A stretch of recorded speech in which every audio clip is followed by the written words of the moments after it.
Roosevelt's orders, the USS Maine steamed towards Cuba in January of 1898. 1 month later, while patrolling the waters off Havana, the Maine suddenly exploded. To this day, the cause of the deadly blast is disputed, but America charged Spain with the act, and Congress recognized Cuba's independence. Surprising his peers and his family, Roosevelt suddenly quit his high-ranking Navy position, donned a volunteer soldier's uniform, and headed for the battlefield in Cuba. To most people in Washington, that was a dumb thing to do, because objectively, he would have had much more influence on the course of the war in Washington as the person who was essentially running the Navy than as a common soldier in Cuba. But his own conception of his historical role, his own conception of himself, absolutely required that if bullets were flying, he be in the middle of that. Upon arrival in Cuba, Roosevelt assumed command of a volunteer cavalry known as Roosevelt's Rough Riders. On the morning of July 1st, 1898, Roosevelt led his regiment in an attack on Spanish troops in the strategic San Juan Heights overlooking the port city of Santiago. Theatergoers back home would get a front row seat to Roosevelt's heroism through these reenactments of the battle. The Rough Riders advanced under heavy fire, sustaining the highest casualties of the war.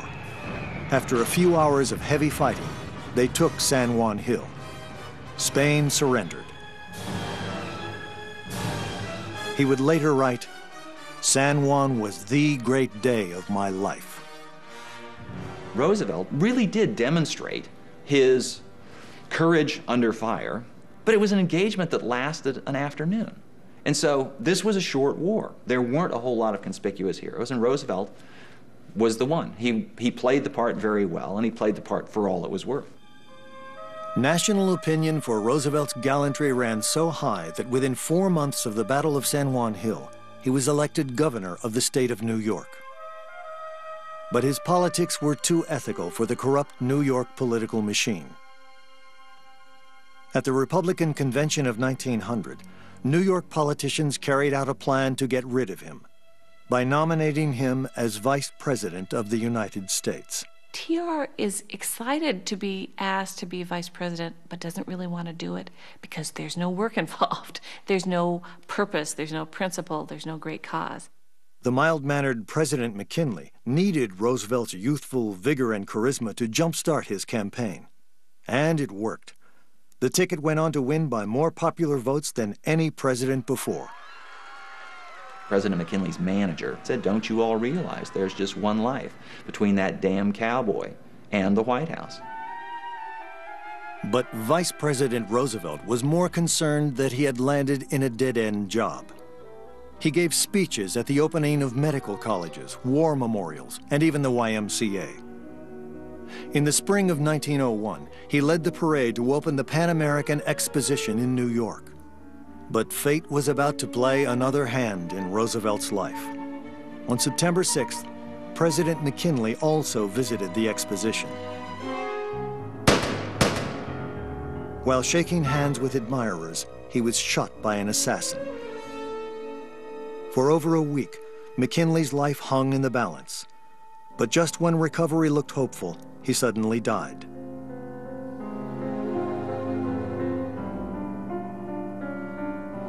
Like the rest of the nation, Roosevelt was shaken. He would remark to Edith, "It is a dreadful thing to come into the presidency this way." At age 42, Theodore Roosevelt became the youngest American president in the nation's history. He had a reputation as a military hero, but also a reputation as something of an unpredictable character. No one quite knew what the country was getting in Theodore Roosevelt. The American public loves the Roosevelts in the White House. The children make it their home. They throw snowballs at the White House policemen. They also throw icicles at the White House policemen. They roller skate in the East Room. They start little campfires in the backyard. They climb up the dumbwaiter. They bring a pony up the elevator. They have a lot of fun in the White House. As a husband and father, Roosevelt was generous and childlike. While First Lady Edith kept a tight rein on things, the new president would play with the children, crawling around on all fours beneath tables and behind chairs. He really had a very good relationship with his children. Some people have said that that's maybe because one of his best friends said, you know, you got to keep in mind that Theodore Roosevelt is really only 5 years old. Along with others of their social class, the Roosevelts lived a privileged life, rubbing elbows with the Astors and Vanderbilts of high society. But for the working-class American, life was quite different. The average income was $430 a year, a rate of $1.37 a day for a common 6-day work week. Yet immigrants continued to pour into Ellis Island by the hundreds of thousands, seeking new lives as working-class Americans. This burgeoning labor force fueled the nation's industrial expansion. Huge fortunes were made by a handful of entrepreneurs. John D. Rockefeller was worth almost $1 billion. Banker and financier J.P. Morgan created the world's largest corporation. Andrew Carnegie would sell his steel business for almost $250 million. Roosevelt felt that this handful of rich individuals had a stranglehold on the nation's economy. After only 5 months in office, Roosevelt cast himself in the role of a presidential Robin Hood and attacked the captains of industry and their huge monopolies. Within a very short space of time, the country realized that they had a president like none they'd ever seen before. He should have been on the side of the Morgans and the Rockefellers, the very wealthy people. He was a man of inherited wealth. But he wasn't. In fact, he opposed the captains of industry. And so when Roosevelt denounced the malefactors of great wealth and the criminal rich, he knew perfectly well what he was doing. And he knew that for every vote that he lost in the silk stocking Republican districts, he would gain 10 votes in the rest of the country. Roosevelt then turned to the public sector, launching a host of new social reforms promising a square deal for all Americans. What he meant was a fair deal, that everybody should have a fair chance to do things, a fair chance to rise and be successful, and to have a fair shot at earning a decent living and supporting his kids and bettering himself and bettering the country. One of the first tests of his square deal policy was a front-page rift between labor and management in the coal industry. Immigrant coal miners worked 12-hour days in unbearable conditions. Children as young as 8 worked side by side with their fathers, who earned $12 a week.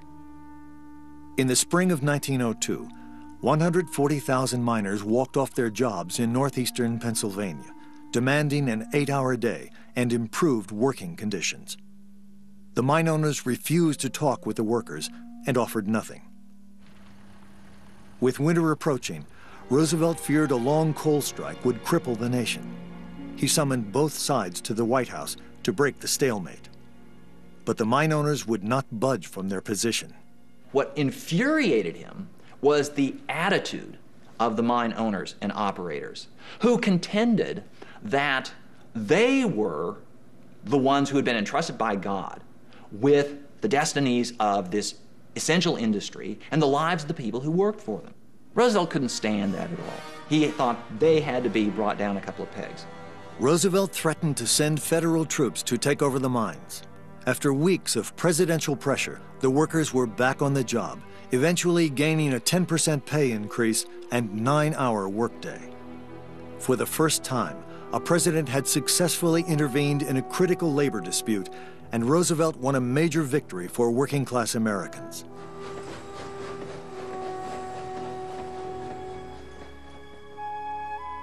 The growing nation had a monstrous appetite for raw materials, and lumber was consumed even faster than coal. Most Americans thought the trees would go on forever. They had no idea that this was a problem.